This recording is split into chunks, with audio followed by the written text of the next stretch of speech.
Esto es Player Profiler en español. Bienvenidos todos. ¿De qué vamos a hablar en este episodio? De la impredecibilidad en Fantasy. Ya de por sí la palabra es complicada de pronunciar y también es complicado de sortear el Fantasy, pero ahorita verán a lo que me refiero. También voy a hablar de los jugadores en los que hay que confiar o seguir confiando y aquellos jugadores en los que debemos preocuparnos, limitar expectativas o esperar una regresión en su producción. Al proyectar producción fantasy, convergen demasiados factores. Los esquemas ofensivos, los cambios de personal, los quarterbacks, los cambios de coordinador o de coach, la llegada de nuevas armas, los rivales cada semana. Todo es muy impredecible. Y todo a esto hay que aunar, hay que añadirle el factor de las lesiones.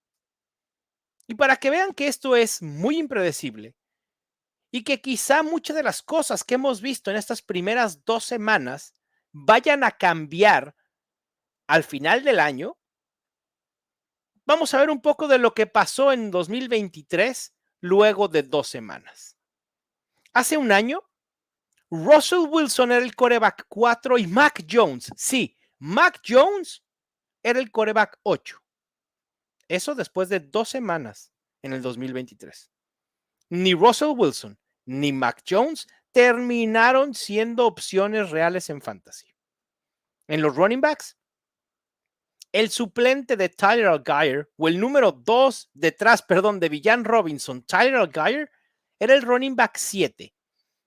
Y Tony Pollard, sí, ese Tony Pollard que al final de la temporada nos decepcionó, que fuimos altísimo por él en drafts el año pasado, era el running back 3 en puntos fantasy generados. Y todo era alegría en ese momento y dábamos vuelta olímpica creyendo que Tony Pollard sería un league winner.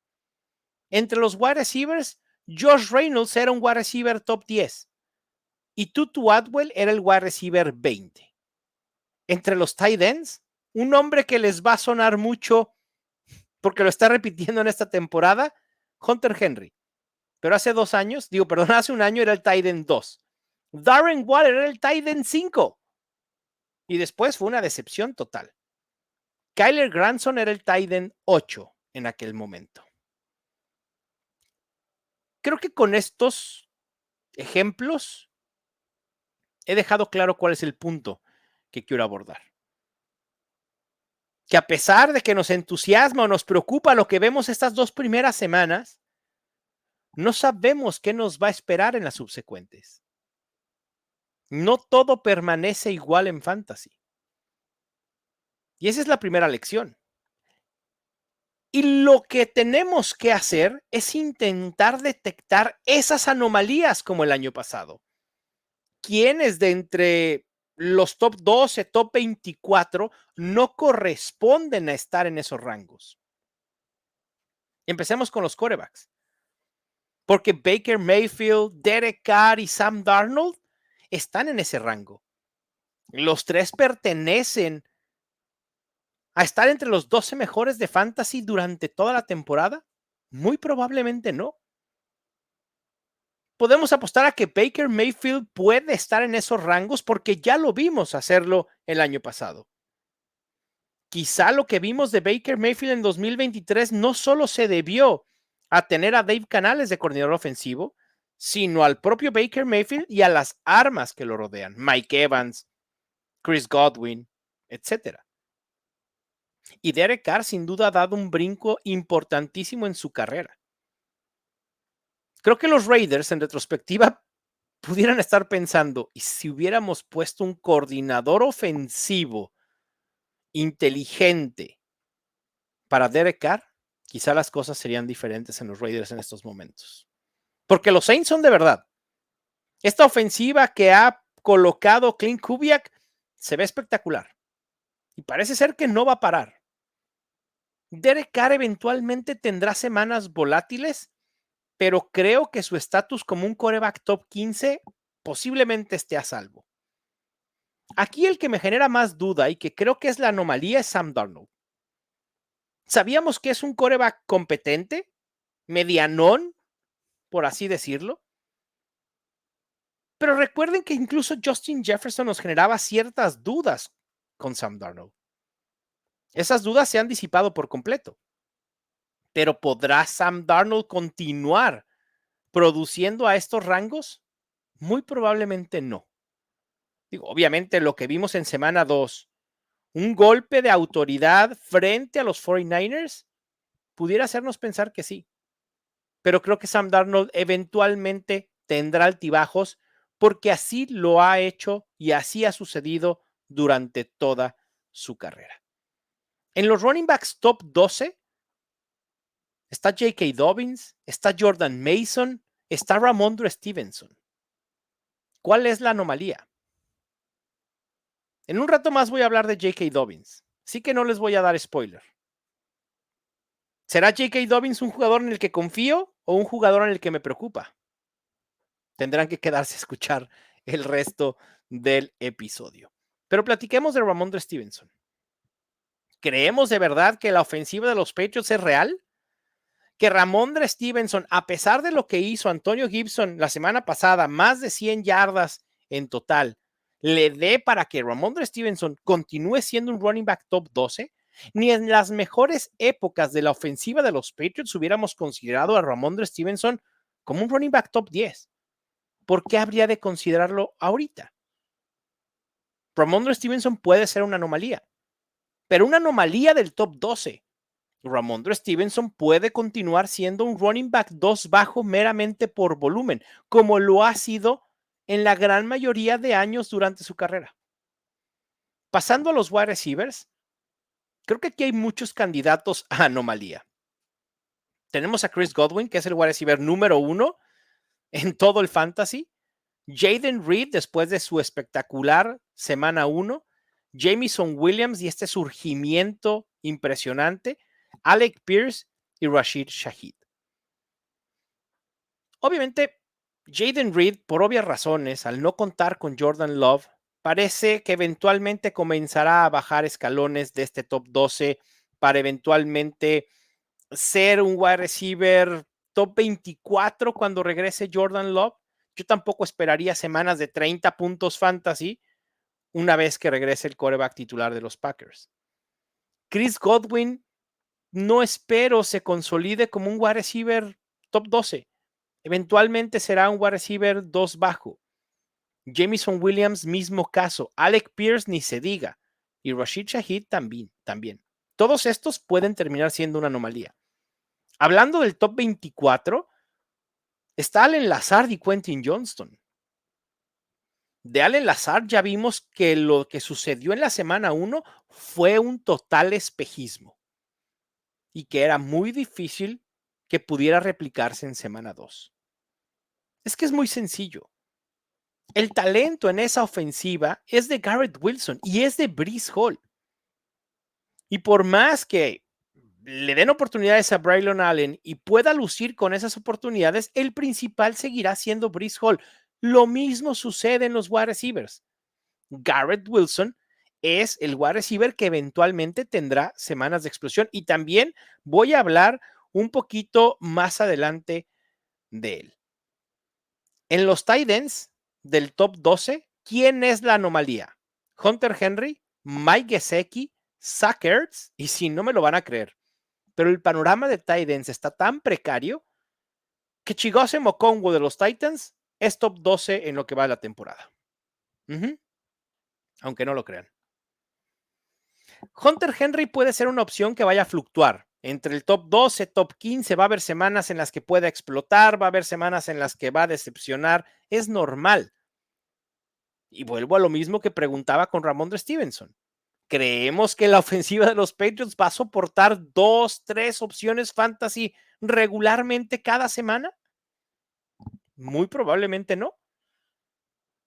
Mike Gesicki pudiera colocarse como una opción top 12 de la parte baja, pero lo veo estableciéndose como una opción interesante en la ofensiva de los Bengals. Zach Ertz me parece que eventualmente se va a diluir como una opción fantasy Yo espero mayor utilización de Ben Sinnott eventualmente. Y también hay que decirlo, Jaden Daniels no ha sido la bonanza fantasy aérea que quizá esperábamos de un quarterback muy preciso. Hay que soltar un poquito más el brazo de Jaden Daniels para poder ver a Terry McLaurin, para poder ver a otras opciones. Zach Ertz, ya por la edad, creo que no le da para ser una opción constante y relevante. Y Chigozie Okonkwo ni se diga, por supuesto que no, porque eventualmente DeAndre Hopkins comenzará a recorrer rutas y a demandar targets una vez que esté completamente sano. Vamos a los jugadores en los cuales quiero confiar y que ustedes también deberían de hacerlo. Voy a tratar de convencerlos del por qué. Primero empecemos con Jaden Daniels y Anthony Richardson. Es normal que este tipo de quarterbacks tengan estos bajones en producción, porque son quarterbacks de los cuales dependemos de su producción terrestre. En el caso de Jaden Daniels, es el quarterback número 1 en acarreos, en rangos de Jalen Hurts. Es el quarterback 2 en yardas terrestres, en rangos de Lamar Jackson. Y es el quarterback 1 empatado con Josh Allen. Cuando tus métricas se asimilan a las de Jalen Hurts, a las de Lamar Jackson y a las de Josh Allen, ¿qué es lo más probable que suceda? Que produzcas en rangos de esos quarterbacks o que por lo menos tengas un piso estable por lo que puedes ofrecer por tierra. Y yo espero que conforme avance la temporada, Jaden Daniels comience a generar 250, 300 yardas por aire y eso desbloquee un potencial aún mayor. Con Anthony Richardson estoy un poco más preocupado por su brazo, pero lo que puede aportar por tierra en muchas semanas será inevitable. También quiero confiar en otro quarterback que es Dak Prescott. Su inicio ha sido complicado, pero más por los enfrentamientos que propiamente por Dak Prescott. Enfrentaron a los Browns, enfrentaron a los Saints, que tienen una buena defensiva a pesar de que Marshawn Lattimore no jugó. Y esta semana enfrentan a los Ravens y no va a ser sencillo. Y esto empezará a especularse que si Dak Prescott merecía el dinero. Ya conocemos a las redes sociales. Se va a hablar mucho de Dak Prescott. Pero Dak Prescott seguirá siendo un quarterback top 10, top 12, porque tiene a uno de los mejores wide receivers en su arsenal, que es CeeDee Lamb. Y hay que recordar que CeeDee Lamb se perdió parte del training camp y toda la pretemporada por la disputa contractual. Falta que estos dos entren en ritmo. Este equipo va a tener que pasar mucho más porque su ataque terrestre se ve muy triste. Ni Rico Dowdle, ni Ezekiel Elliott, nadie ha producido. Y esto va a llevar y va a traer como consecuencia un aumento en el intentos de pase para Dak Prescott. Otro jugador que me parece que vale la pena ir a buscar y en quien hay que confiar es Jonathan Taylor de los Colts. Es el running back 22 en estos momentos y ha promediado 13.5 puntos fantasy por juego. Sin embargo, ha tenido el 88% de los toques totales del backfield y un 80% de los acarreos. En semana 2 tuvo un mayor involucramiento en juego aéreo, terminó con 13% de target share. Estos son signos que queremos ver en un caballo de batalla. Que su utilización no solo sea por tierra, sino que también esté involucrado en el juego aéreo. Así como lo vemos en Villan Robinson, lo veíamos en Christian McCaffrey, lo vemos en Breece Hall, en Saquon Barkley, así lo estamos viendo en Jonathan Taylor. Sin embargo, esta participación o utilización no ha traído producción. Eventualmente la va a traer, porque sabemos de la capacidad de Jonathan Taylor y porque el volumen ahí está. Les dije que Garrett Wilson era una opción interesante y yo quiero confiar. Es el wide receiver 31 y ha promediado 11.1 puntos fantasy por juego. Es uno de los pocos wide receivers que ha recorrido el 100% de rutas en snaps jugados y ha tenido un 30% de target share. Es decir, que una tercera parte de los pases de Aaron Rodgers han ido hacia Garrett Wilson. Llámenlo mala suerte, doble cobertura, como quieran. Garrett Wilson, con estos números de utilización, eventualmente va a explotar. Así como lo hiciera Marvin Harrison en semana 2 o Malik Neighbors, estos wide receivers alfa son muy raros. Garrett Wilson es un wide receiver alfa, ligado a un quarterback que todavía puede lanzar bien el ovoide. Hay que recordar que Aaron Rodgers viene tomando ritmo después de su lesión del tendón de Aquiles, una lesión de la cual no es fácil regresar. Hemos visto cómo también a Kirk Cousins le ha costado trabajo. Y ahora vamos con Chris Olave. Hay puntos fantasy para todo mundo en los Saints, pero Olave no ha llegado a la repartición. Y hay que tener paciencia. Y si en tu liga hay alguien que tiene a Chris Olave y está impaciente, hay que aprovecharnos de esa impaciencia. Hay que ir por Olave sí o sí. Ya dije que la ofensiva de los Saints parece real. Olave es el wide receiver 51, promediando 7.95 puntos fantasy por juego. ¿Ustedes creen que hace lógica que una de las mejores ofensivas en la NFL, teniendo a un wide receiver muy talentoso en Chris Olave, no produzca? Rashid Shaheed eventualmente va a regresar a los rangos que debe regresar, de un wide receiver 3 alto, wide receiver 2 bajo. Y Chris Olave deberá estar en rangos de wide receiver top 15. El talento lleva oportunidades. Y lo vimos de una semana a otra. De semana 1 a semana 2 tuvo un incremento en rutas de 88 a 89%. En target share de 9 a 40%. Y en targets por ruta recorrida de 9% a 38%. Créanme que los juegos de explosión de Olave van a llegar tarde o temprano, y creo que más temprano que tarde. Y serán varios. Y serán varias semanas de explosión. Donde también creo que hay una oportunidad para ir a buscar esa Tank Dell.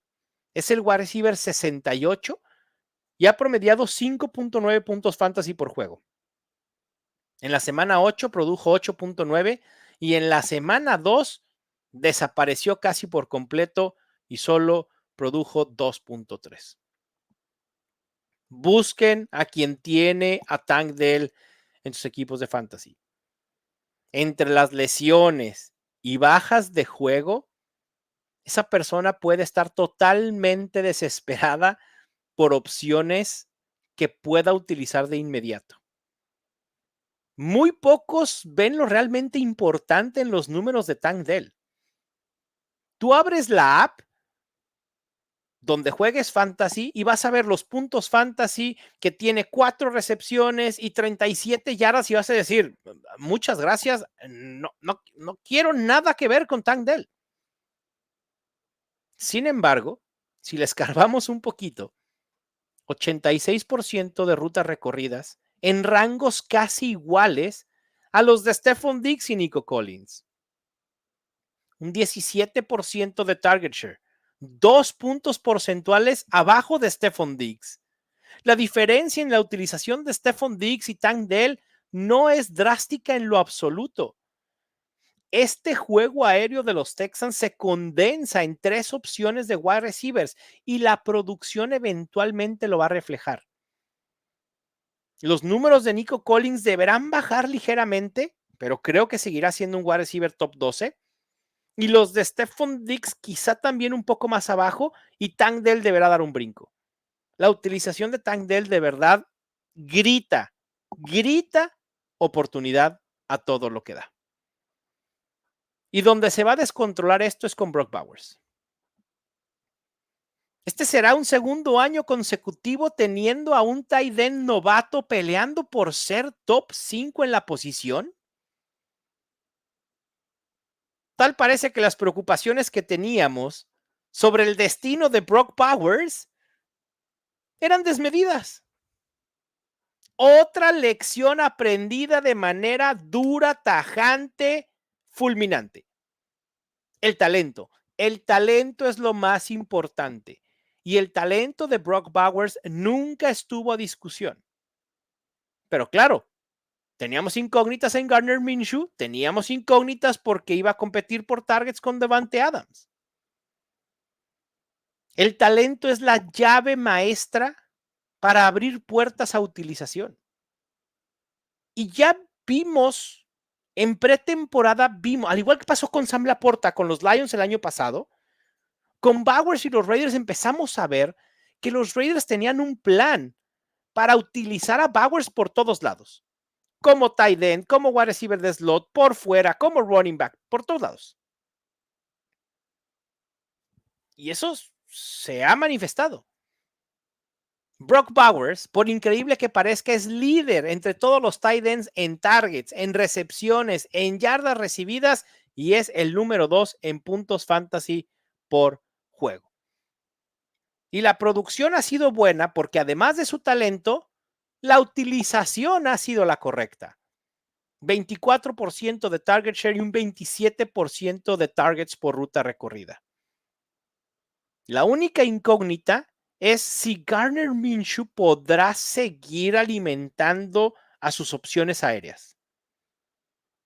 No sé si a Minshew le dé para tener dos opciones relevantes en fantasy. El año pasado vimos que pudo darnos una opción relevante en Michael Pittman. Ahora, ¿podrá con Brock Bowers y Davante Adams? Creo que con Brock Bowers vamos a ver ciertos altibajos, pero sin duda el potencial para ser un tight end top 5 ahí está de manifiesto. Otras opciones a confiar serían Zay Flowers y Chris Godwin. Pasemos ahora a los jugadores que me preocupan o que espero una regresión eventualmente. Y el primero es Jared Goff. Y aquí no hablo de una regresión positiva a los rangos de top 12 que quizá esperábamos. Jared Goff me preocupa. Muchos creen que el éxito fantasy de las opciones aéreas en un equipo conlleva producción fantasy del quarterback y eso no es necesariamente cierto. Y con Goff este año ha quedado de manifiesto en estas dos primeras semanas. Porque Jameson Williams generó 24.4 puntos fantasy en la semana 2. Amon-Ra St. Brown generó 22.9 puntos fantasy en la semana, perdón, Jameson Williams en la semana 1, Amon-Ra St. Brown en la semana 2 y Jared Goff fue el quarterback 17 y el quarterback 27 respectivamente. Y la razón es que los wide receivers tienen varias maneras de producir sus puntos fantasy. Primero, la diferencia en la puntuación fantasy entre los quarterbacks y los wide receivers o en general las otras opciones. La puntuación por touchdowns no es la misma. Los wide receivers reciben 6 puntos por touchdown, los quarterbacks 4. Y además también las yardas conseguidas hay una diferenciación y además por las recepciones. No dudo que semanas de explosión vengan en el camino para Jared Goff, pero va a ser muy volátil y no ofrece absolutamente nada por tierra. Es increíble el dato, pero Jared Goff es el quarterback 4 en yardas en la NFL. No ha logrado ser un quarterback top 12 esta temporada. Solo tiene un touchdown y 3 intercepciones. No quiero que me malentiendan. Estoy feliz con lo que está sucediendo con J.K. Dobbins. De verdad es una historia increíble, una recuperación milagrosa, por así decirlo.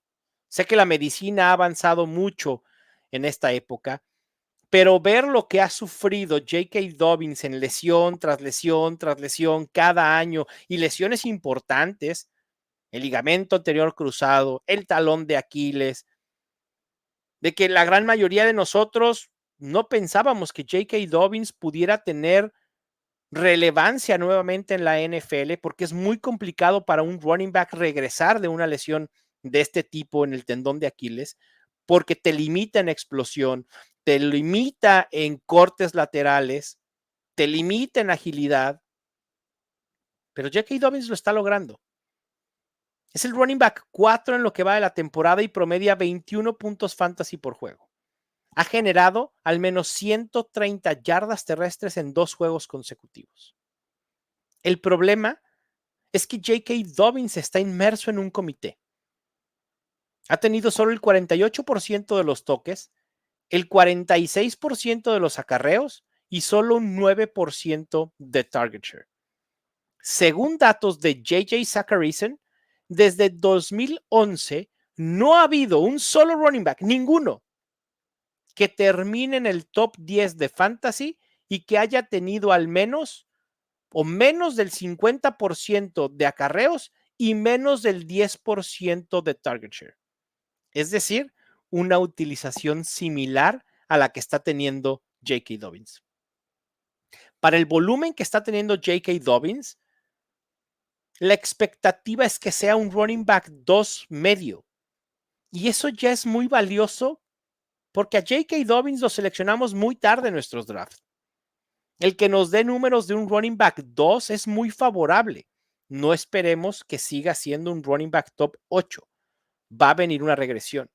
Deberá seguir siendo el running back número 1 del equipo, pero también hay que tomar en cuenta que habrá más juegos en lo que los Chargers tendrán que venir de atrás y tendrán que olvidarse un poco del juego terrestre, por más que Harbaugh no quiera. Su valor no va a estar más alto que ahora. Me parece que es un buen momento para ofrecerlo en trades. Rachaad White me sigue preocupando. Van 2 semanas de la temporada y ya ha cedido el 39% de los toques y el 39% de los acarreos. Hay que decirlo, son rangos bajos, un 60-40, pero no tanto en comparación a lo que se dio en 2023, donde tuvo el 67% de los acarreos, es decir, un 70-30. El año pasado, sin embargo, no había un running back capaz para ser una amenaza para Rachaad White. Este año sí la hay, se llama Buck Irving. La producción de White tenía un piso estable con su utilización en juego aéreo. Pero ahora con Chris Godwin operando desde el slot, sus oportunidades pudieran disminuir. Y ya lo vimos en semana 2. Hay que tener cuidado con Rachaad White. Se advirtió desde el offseason. Con quien no se advirtió durante el offseason, y aquí échenme la culpa, digan que fue mi error, lo acepto por completo, es haber confiado en una mejora en la ofensiva de los Panthers. ¿En qué estábamos pensando? Bueno, ¿en qué estaba pensando yo? Y esto me llevó obviamente a decir que Diontae Johnson podía ser uno de los robos en el draft de este año. Parece ser que el único robo fue el que les sucedió a los Panthers al haber subido por Bryce Young y hacerlo su pick número 1. Sobre todo cuando dices, ya, pero el pick 2 resultó igual. No, el pick 2 fue CJ Stroud. A mí me parece prematuro haber sentado a Bryce Young en estos momentos tan temprano en la temporada, porque es un golpe de confianza durísimo para él, un golpe del que quizá no se pueda recuperar, y porque con Andy Dalton no vas a ir a ningún lado. O sea, los Panthers no están a un Andy Dalton de diferencia de ser relevantes en la NFL. Vamos a ver qué sucede con Diontae Johnson, pero obviamente me preocupa. 78% de rutas recorridas, un 23% de target share. Son los números que esperas de verdad de un wide receiver que puede ser un wide receiver 2 bajo hasta que te das cuenta que es Diontae Johnson y participa en los Panthers. Habrá que esperar a ver si puede haber una mejoría ahí con Andy Dalton. Y después viene Amari Cooper. Amari Cooper es el wide receiver 88 en lo que va de la temporada y ha generado, siéntense tantito, 7.7 puntos fantasy, no por juego, en total. Esto es terrible. Terribles noticias para Amari Cooper. Porque si bien vemos sus números, 95% de rutas recorridas, es el wide receiver 17 en targets, dices, esto va bien, ¿no? Y solo ha generado 27 yardas recibidas. 27 en 2 juegos. Promedia 1.6 yardas por target. Y lo peor de todo es que Deshaun Watson está jugando terrible. Y así como los Panthers ya sentaron a Bryce Young, los Browns en algún momento de la temporada tienen que pensar en sentar a Deshaun Watson si esto sigue de esta manera. Porque ahí está Jameis Winston. Y yo prefiero jugármela con Jameis Winston que con un Deshaun Watson a como está jugando ahora. Y esto pudiera traer cierto beneficio fantasy para Mari Cooper, para David Njoku cuando regrese. Lo de Mari Cooper es terrible. El problema es que no se puede tradear en estos momentos a Mari Cooper porque no nos van a dar absolutamente nada a cambio. Hay que dejarlo en la banca. Pasando a los tight ends, me preocupa Sam Laporta. ¿Sí? A pesar de que esperábamos una gran temporada, ha sido el más afectado tras el surgimiento de Jameson Williams. Ha tenido un 19 y 4% de target share respectivamente. En 2023 promedió 22% de target share y un 24% de targets por ruta recorrida. En 2020 tiene 10% de targets por ruta recorrida. Es un porcentaje muy, muy bajo y con esta utilización es imposible que Laporta pueda redituar como un tight end top 3, incluso top 5. Porque es real que está recorriendo menos rutas y lo están buscando menos cuando recorre esas rutas. Obviamente, al ser parte de una ofensiva prolífica, las semanas de explosión van a llegar, pero con esta utilización también va a haber semanas de desaparición, como ya lo hemos visto en estas primeras 2 semanas. No hay que entrar en pánico y no hay que soltar a Sam Laporta, porque sé que algunos son capaces de hacerlo, pero el panorama es muy delicado con los tight ends. Precario, nulo. Es más, no hay panorama. Son los que son y los que producen 3, 4, punto, párenle de contar. Y con estas bajas de juego, más las lesiones, el panorama se pone aún peor. Y a pesar de todo esto y a pesar de ese panorama, también me preocupa Travis Kelce.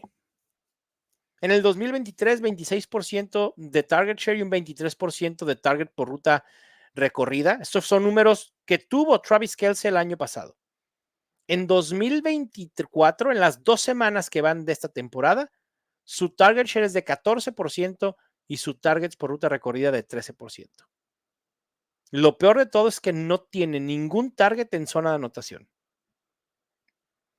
Estamos esperanzados, quizá, que ante la falta de Isaiah Pacheco, los Chiefs puedan incrementar su volumen aéreo. Pero la realidad es que el surgimiento de Rashee Rice como opción principal lo ha afectado. Los Chiefs lo quieren mantener fresco, utilizarlo solo cuando es realmente necesario. Y esa parece ser que va a ser la tónica durante toda la temporada. Similar un poco a lo que pasó el año pasado. Recuerden que Travis Kelce tuvo un bajón en producción durante gran parte de la temporada regular y en playoffs dijo, quítense que ahí les voy, ahora sí estoy al 100% y vámonos. Y fue una de las principales armas en playoffs para los Chiefs. Los Chiefs saben que, salvo lesiones, van a estar jugando en enero. ¿Para qué exponer a Travis Kelce? Travis Kelce ya está en una edad en la que pudiera pensar en el retiro. Creo que Rob Gronkowski se retiró con 2 años menos de los que tiene Travis Kelce. Quizá estamos ya en lo último de la carrera de Travis Kelce. Vamos a ver, pero obviamente me preocupa. Otros que creo que pueden tener regresiones, Ramondre Stevenson, ya lo mencionaba, y otros que me preocupan son Keon Coleman, porque desapareció en este segundo juego en los Bills después de haber sido líder en targets en semana 1, y Michael Pittman, por las razones que ya les había dicho con Anthony Richardson. Con esto vamos a cerrar este episodio de Player Profiler. Les mando un abrazo. Suerte en sus enfrentamientos, excepto si juegan contra mí. Bye.